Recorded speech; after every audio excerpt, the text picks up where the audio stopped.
नमस्कार बच्चों, मेरा नाम है राहुल और आप देख रहे हैं MSABC क्लास। तो कार्यपत्रक 64 10/12/2020 विषय सामाजिक विज्ञान कक्षा 9। ठीक है, अब ये पार्ट 1 ही चल रहा है, पुनरावृत्ति के दायरे के अंदर चल रहा है। आपको पता होगा जो पिछली बार आपने वर्कशीट आप कर रहे हो पुनरावृत्ति के दायरे के अंदर आ रही है SST की। ठीक, अगर इससे पहले आप देखेंगे तो आपकी जो है ये वर्कशीट 63, ये अब 64 आई है। ये आपका लगभग एक नंबर वाला था। ठीक है, पार्ट 1 का जो ये एक नंबर में आपको क्वेश्चन आंसर देने थे, जैसे कि आपको पता ही होगा। लेकिन जो अब की बार वर्कशीट आई है वो आपके 3 से 5 अंक वाले प्रश्नों की है। ठीक है बच्चों, तो इसके जो प्रश्नों के उत्तर होंगे थोड़े से बड़े होंगे, छोटा नहीं किया जा सकता। अगर हाँ एक आध छोटा अगर आपको दिखाई देता है तो उसे आपको बड़ा बना के भी लिखना पड़ेगा। ठीक है, क्योंकि ये 3 से 5 अंक वाले प्रश्न है तो आपको उसी प्रकार से लिखने होंगे। तो चलिए शुरू करते हैं। जो सब हमने पढ़ रखा है उसी से लेके है, बस अंक किसके बढ़ा दिए गए हैं। तो प्रश्न पहला पढ़ते हैं, जैकोबिन क्लब के सदस्य कौन थे? जैकोबिन क्लब के सदस्य कौन थे? तो वर्कशीट 64 क्वेश्चन नंबर फर्स्ट का आंसर समाज का एक समृद्ध हिस्सा। ठीक है, इसमें पॉइंट 1, पॉइंट 2, पॉइंट 3 करके भी लिख सकते हो। दुकानदार और कारीगर, ठीक है, घड़ी साज, दिहाड़ी मजदूर आदि। ठीक है, जो निचले वाले हिस्से थे वो ज्यादातर इसमें आते थे, मजदूर जो रोज मजदूरी करने वाले हिस्से थे। ठीक, प्रश्न नंबर 1 का आपका आंसर हो जाता है। प्रश्न नंबर 2, फ्रांसीसी क्रांति में योगदान देने वाले किन्हीं 2 दार्शनिक का संक्षिप्त परिचय दीजिए। दार्शनिकों का है, ठीक है, बहुत सारे जो दार्शनिक होते हैं उस टाइम पे मेरे ख्याल से 2 मैं बहुत अच्छे मानता हूँ, उन्हीं का लिखा है, रूसो और जॉन लॉक। इसे आप MA BA में जाओगे तब भी पढ़ोगे, 11th 12th में अगर आर्ट्स लेते हो तब भी आपको पढ़ने के लिए दिखाई मिलेगा इनके नाम। तो पहला है रूसो, ठीक है, रूसो के बारे में इनका नाम है। ठीक है, और दूसरा है जॉन लॉक। ठीक है, जॉन लॉक, लॉकडाउन मत पढ़ लेना। तो जॉन लॉक, पहले रूसो के बारे में। रूसो का जन्म 28 जून 1712 ईस्वी को स्विट्जरलैंड के जनेवा नामक नगर में सम्मानित परिवार में हुआ था। मतलब अच्छे सम्मानित परिवार थे, और धनी परिवार से रहे होंगे। और ये भी उन्होंने कहा कि मनुष्य स्वतंत्र पैदा हुआ है, इसे स्वतंत्र ही रहना चाहिए। रूसो अपनी पुस्तक दी न्यू हिलवजाय, ठीक है, हिलवाज के कारण महान दार्शनिक के रूप में प्रतिष्ठित हुए। ठीक है, अब इसी का दूसरा हिस्सा आपको लिखना है। याद रखना बच्चों, क्वेश्चन बड़े बड़े होंगे क्योंकि मैं बार बार बता रहा हूं ये आपके 3 से 5 अंक वाले हैं। ठीक है, उसी प्रकार से लिखा गया है आपका। इनका जन्म 29 अगस्त 1632 में सामरेंट शायर के रिंगटन नामक स्थान पर एक मध्यवर्गीय परिवार में हुआ। 20 वर्ष की आयु में ऑक्सफोर्ड विश्वविद्यालय से उच्च शिक्षा प्राप्त की। इनकी सबसे महत्वपूर्ण रचना शासन पर 2 निबंध, ये लिख के थोड़े से बहुत फेमस हो गए थे। सबसे महत्वपूर्ण रचना है, उसमें लिखा गया था जिसमें राजा की निरंकुशता का विरोध किया गया था। शॉर्ट में बताने की कोशिश की गई है। ठीक, ये क्वेश्चन नंबर 2 का आंसर हो जाता है इस प्रकार से। प्रश्न नंबर 3, 2 हो गया। तीसरे पे, ओलंप दे गुंज कौन थी? ओलंप दे गुंज कौन थी? जितनी मेरी जानकारी मिली मैंने उसी जानकारी के हिसाब से लिखा है। अगर आपको और जानकारी है तो और बढ़ा के आप लिख सकते हैं। फ्रांस की राजनीति में सक्रिय भूमिका निभाने वाली प्रमुख महिला थी। ठीक, तीसरा। चौथा आंसर है, रोस्पेयर के शासनकाल को आतंक का राज क्यों कहा जाता है? ये हम पहले भी पढ़ चुके हैं। ठीक है, तो अब ये, लेकिन अब आ गया है आपका 3 से 5 अंक वाले में लिखने के लिए, इसी वजह से आपकी बात थोड़ा सा ये बड़ा लिखा जाएगा। ठीक है, रोबेस्पियर ने 1793 में फ्रांस की सत्ता पर कब्जा कर लिया। तो पॉइंट नंबर 2, 1793 से 1794 के बीच रोबेस्पियर के नियंत्रण और दंड की सख्त नीति अपनाई गई। ठीक है, पॉइंट नंबर 3, किसी कार्यशैली, या कार्य होना चाहिए ना, कार्यशैली के असहमति रखने वाले विरोध को पार्टी सदस्यों द्वारा मौत की सजा सुना दी जाती थी। इसी सख्ती के कारण 1793 से 1794 के शासनकाल को आतंक का राज कहा जाता है। आतंक का राज बाबू भाई। ठीक, ऐसी बात नहीं है। तो आपको पता होगा MyCBC क्लास का आपको टेलीग्राम को ज्वाइन करना चाहिए, क्योंकि वहां पे मैं एक एक नंबर के जो प्रश्न होते हैं वो करा रहा हूँ, और जो मेरे पुराने बच्चे होंगे वो समझ रहे होंगे, उनको डेट वेट तो एक दो तो याद तो हो ही रही होगी। तो जिसको रिवीजन करना है वो माई सीबीएसई क्लास के टेलीग्राम को ज्वाइन कर सकता है। क्वेश्चन नंबर 5, फोर्थ हो गया। 5 पे, फ्रांस समाज में महिलाओं का जीवन कैसा था? इसे भी लिख देना है आपको, फ्रांस समाज में महिलाओं का जीवन। क्वेश्चन नंबर 5, तो पांचवा हमारे पास, ठीक है, ये रहा, इसी में है, ठीक है, ये रहा क्वेश्चन नंबर 5।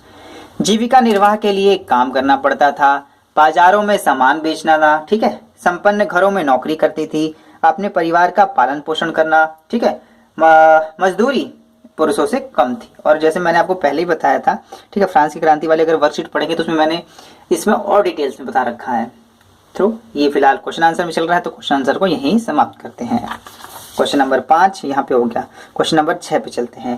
क्वेश्चन नंबर 6 है, फ्रांस के 3 स्टेट्स का संक्षिप्त वर्णन कीजिए। जैसे आपको पता हो, हमारे सीबीएसई क्लास टेलीग्राम पे तो चलिए रहेगा और आपको भी याद होगा, 3 स्टेट्स होते हैं।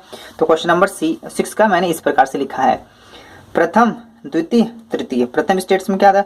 पादरी, दूसरे में कुलीन वर्ग, ठीक है, और तीसरे में बड़े व्यापारी, कर्मचारी, अदालती, किसान, कारीगर, मजदूर।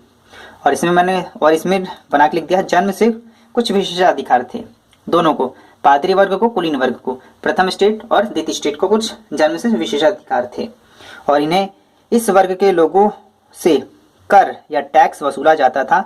टाइड पादरी द्वारा लिया जाता था, ठीक है, जो प्रथम स्टेट के इनसे दोनों कर लेते थे, ये वाले भी और जो सरकार चला रहे हैं वो भी। तो टाइड नाम से जो कर लेते थे वो पादरी द्वारा लिया जाता था, और टाई सरकार द्वारा इनसे कर लिया जाता, इन लोगों से कर लिया जाता, तृतीय स्टेट से कर लिया जाता था। प्रश्न नंबर 6 समाप्त हो गया। प्रश्न नंबर 7 पर चलते हैं।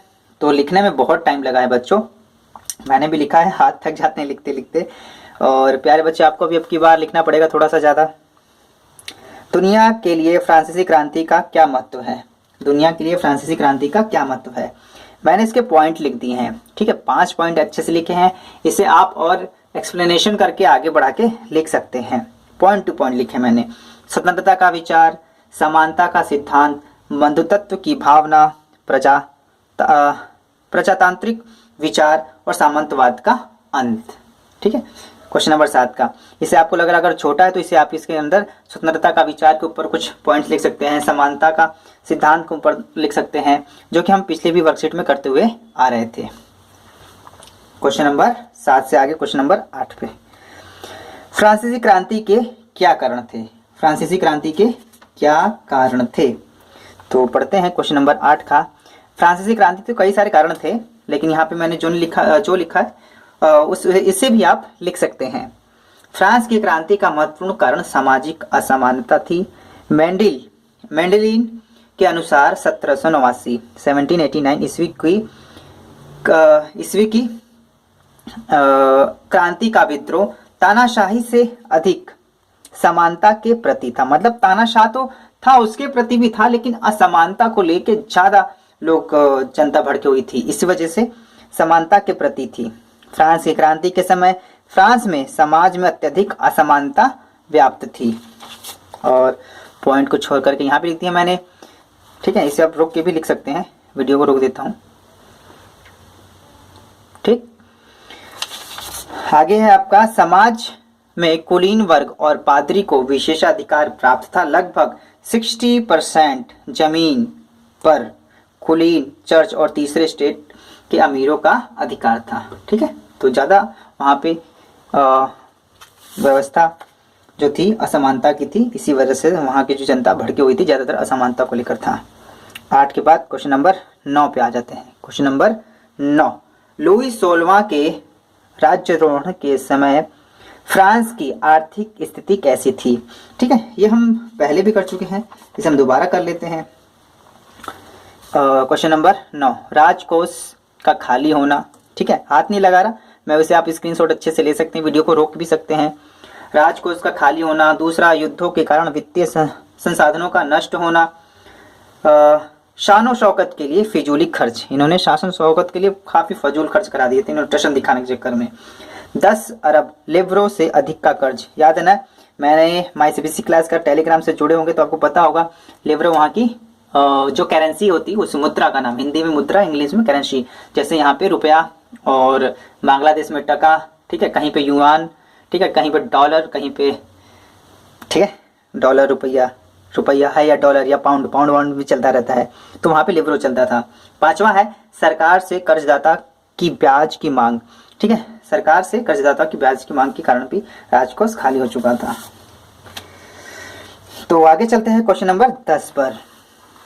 10 10 10 10 10 15 15 ले लेते हैं यहाँ पे, ठीक है, यहाँ पे इस प्रकार से आ जाता है। क्वेश्चन नंबर 10 पे चलते हैं।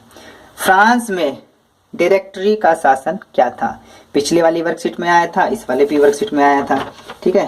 डायरेक्टरी का अगर आपको दिखाऊं तो ये रहा, पिछली वाली वर्कशीट में आया था ना, 563 में आया था आपका, ये रहा। डायरेक्टरी शासन व्यवस्था का अंत किसने किया? तो नेपोलियन ने किया था, ठीक है। यहाँ पे बस एक एक नंबर में था, इसी को बढ़ा के लिखना है। Question number 10।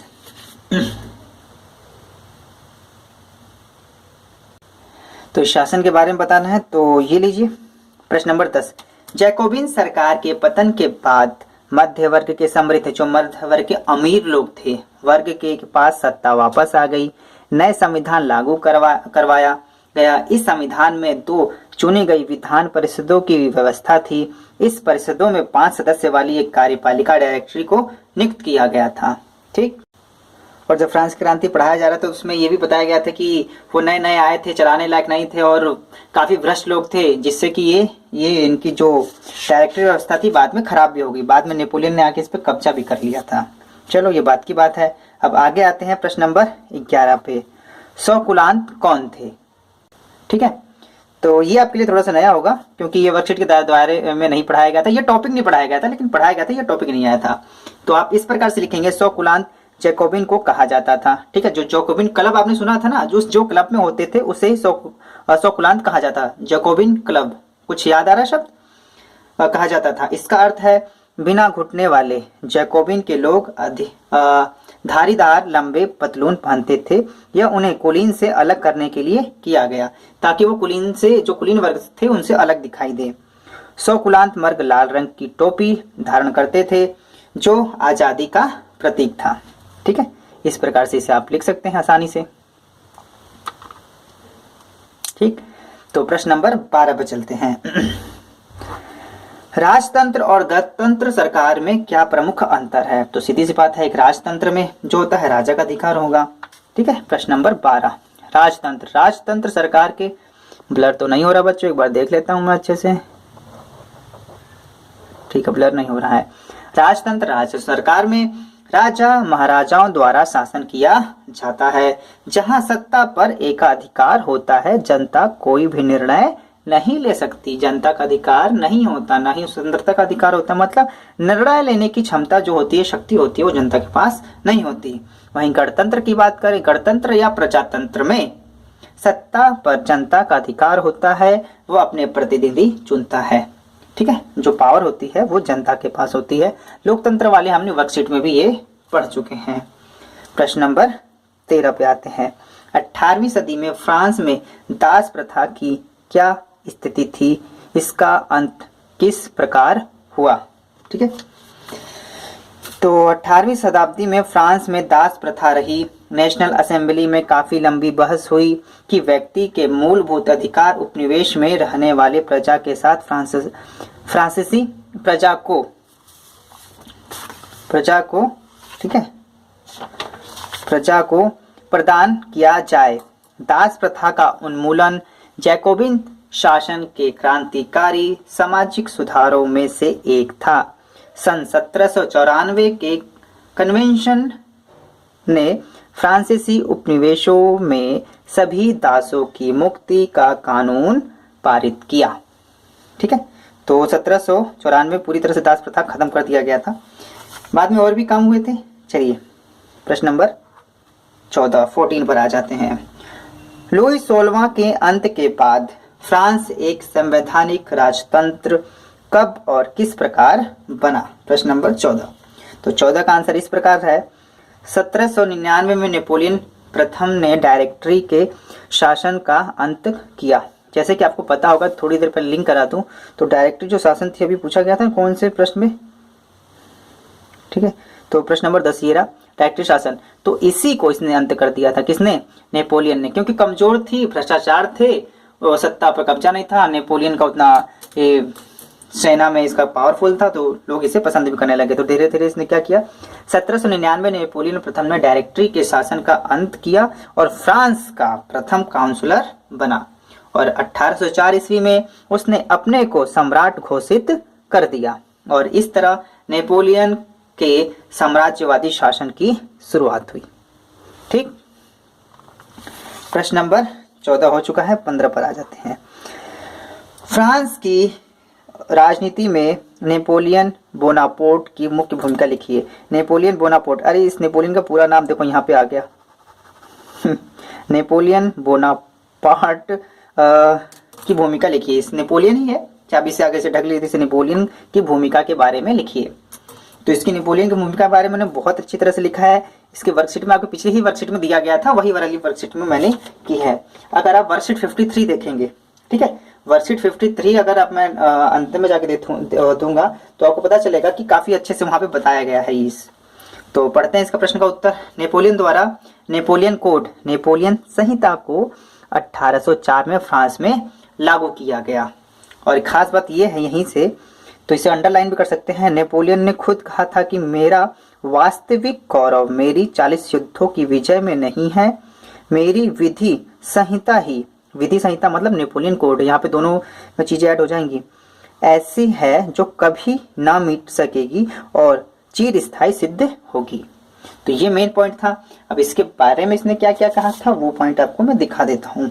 सबसे पहले था, जन्म के आधार पर दिए जाने वाले विशेषाधिकार को बंद कर दिया गया। सबसे पहले इसने ये नियम लागू किया, ठीक है। उसके बाद इसमें खत्म हो गया, मैं दूसरे पेज पे से दिखाता हूँ। ये पेज यहाँ पे खत्म हो चुका है, ठीक है, दूसरे पेज पे, ठीक है, ये आपका, ठीक है। इस प्रकार जन्म पर आधारित विशेषाधिकार समाप्त कर दिए, ठीक है, और कानून के समक्ष बराबरी और संपत्ति के अधिकार को सुरक्षित किया, ठीक है। ये दूसरा ही है, इसके अंदर दूसरा ही आएगा, ये दूसरा इसके अंदर नहीं, ठीक। तो और यातायात और संचार व्यवस्था को सुधारा गया। इसके तहत धर्म की स्वतंत्रता प्रदान की गई, ठीक है। तो इसके कुछ सुधारों में से एक सुधार ये भी था, तो बहुत लोग इसे याद करते हैं। तो यहाँ पे आपकी वर्कशीट समाप्त हो जाती है, ठीक है। तो 15 के 15 क्वेश्चन हो चुके हैं।